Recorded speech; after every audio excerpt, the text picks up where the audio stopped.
Hello everyone, and welcome back to Cooking with Suzanne. Today we're going to prepare a delicious brunch dish, a wonderful hash with fresh eggs and none other than these delicious English muffins that we've already prepared in another class. So let's get started. I have my ingredients here. There's a couple of ingredients I'd like to talk to you about. One of the ingredients in this dish, in the hash, are Yukon Gold potatoes. So I put them in a pot of cold water with some kosher salt, bring it to a boil, then I lower it and simmer the potatoes until they're completely cooked. And I always cook them in their jacket. This way here, it does not allow a lot of water to go into the potato. So that's the point of keeping it in the jacket. So you just want to remove it, remove all of the outer skin, and then just slice it lengthwise.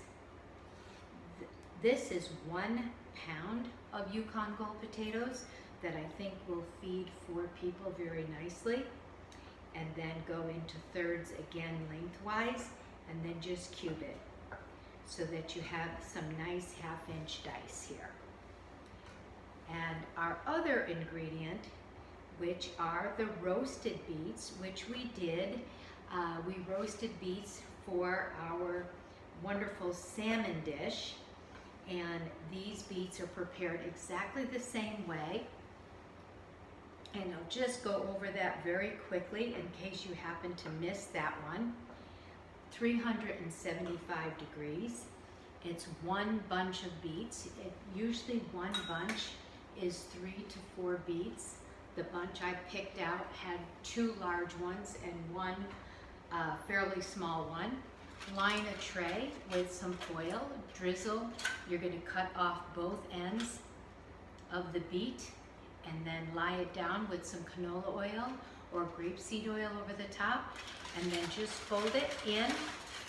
Put all 3 beets in 1 package and just fold it in like that and roast it at 375 anywhere from an hour to an hour and a half. It all depends on the size of the beet, and this you want to dice also.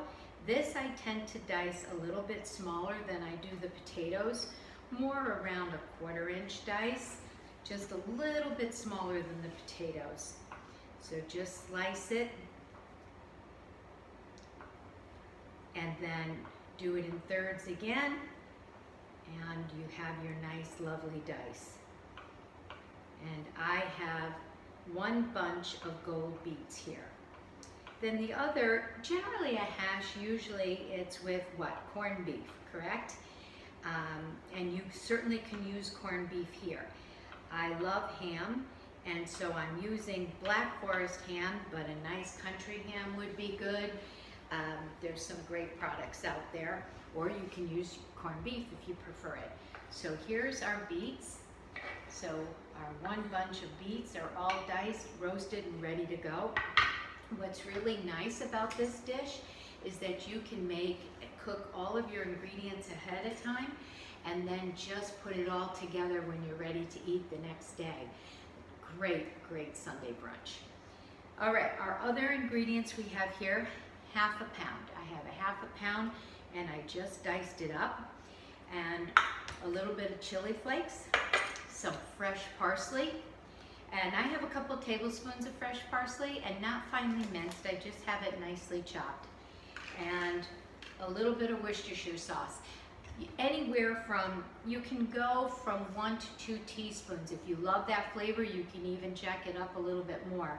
I'll start with a teaspoon and taste it. I don't like it too strong with the Worcestershire, but it really does bring out a nice flavor.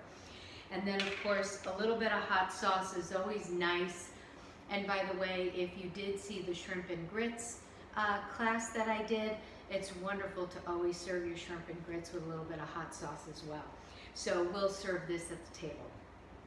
Okay, and then we have our beautiful fresh eggs, which we're going to fry in olive oil, season them with a little bit of salt and pepper, and of course, make our delicious English muffins.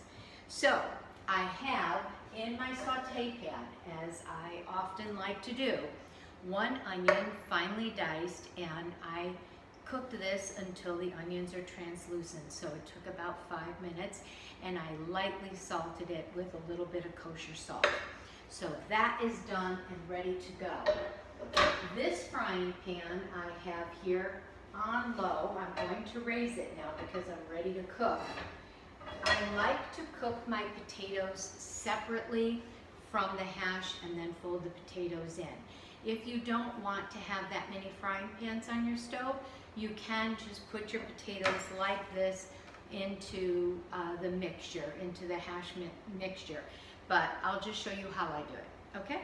So we do need some olive oil into our pan, and with potatoes, often with onions as well, I also like to add a little piece of butter to the potatoes. It gives some wonderful richness, wonderful flavor. I'm going to put a little piece in with my olive oil to saute my potatoes.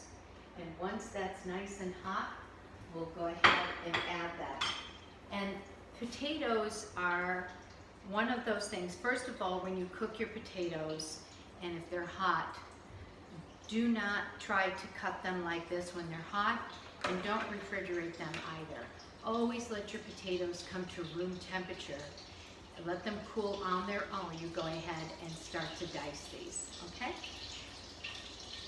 This is nice and warm, so I'm going to take my potatoes and put them into the saute pan. I'll put our saute pan here on medium, and to the onion I'm going to add the ham, and before that I'll add a half a teaspoon of chili flakes. Get a little bit of heat in there. And once the onions start to sizzle a little bit, then we can go ahead and put our ham in. Our potatoes are doing well. Our onions are sizzling nicely. I have the red pepper flakes, so I'll go ahead and throw my ham in. And we'll let this cook for a little bit.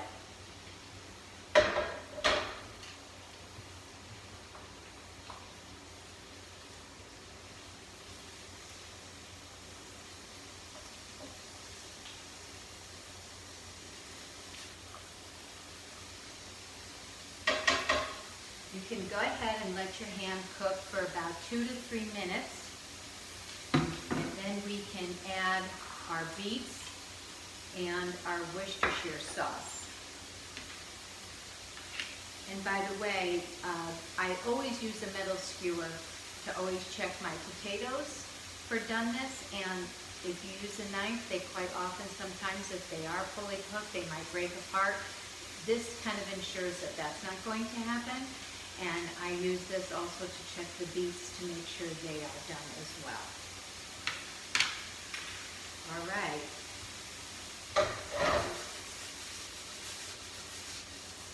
Pan looks good. Now I'm ready to turn my potatoes up a little bit. I'm raising them.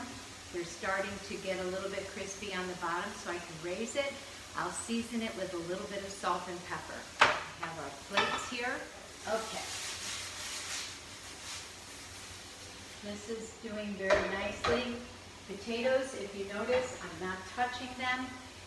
The biggest mistake, especially the potatoes, because of the starch in the potato, is you want to move them around very quickly. Don't do that. Let them get a really nice crust before you go ahead and move them.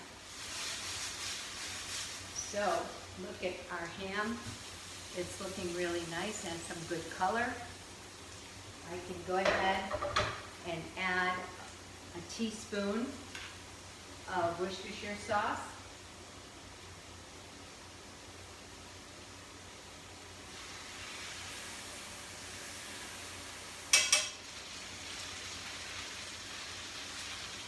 You hear them? They're doing well, but they're not ready yet. We'll wait a little bit on that. Now I can add our beets. And as you can see, once your beets are roasted, your potatoes are cooked, your ham is diced, there's very little to putting this dish together. So our beets are going to go in.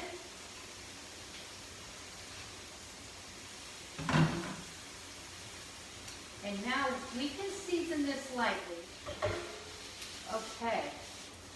Oh, the hash looks great. I'm going to turn it down now because at this point, what we're doing is we're waiting on our potatoes.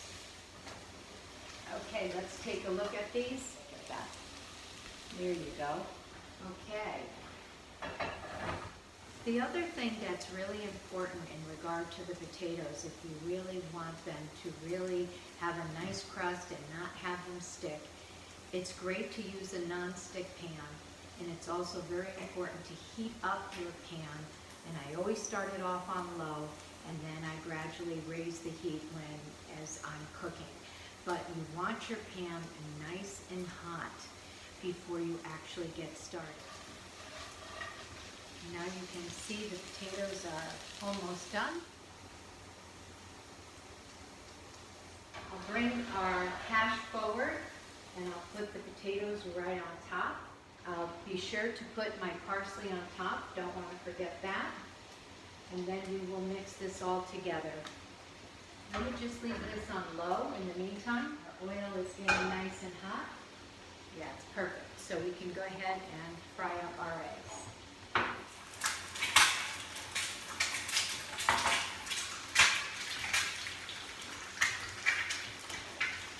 turn this down a little bit. And we'll season it with some black pepper and a little bit of kosher salt.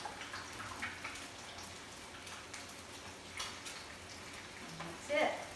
Our dish is ready. Here you can see our beautiful hash. There you go. And now we can start plating. I'm serving these sunny side up. And the olive oil really does a nice job cooking them. You can see how beautiful they are. There you have it. These look like they're ready, so I'll take it off the heat. And now we can start plating.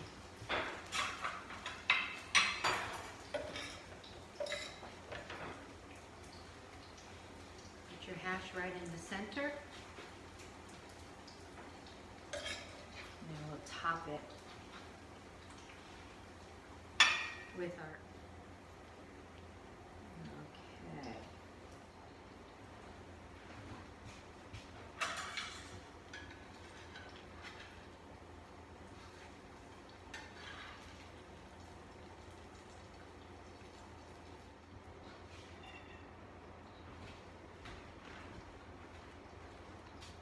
here is our beautiful hash with fried eggs.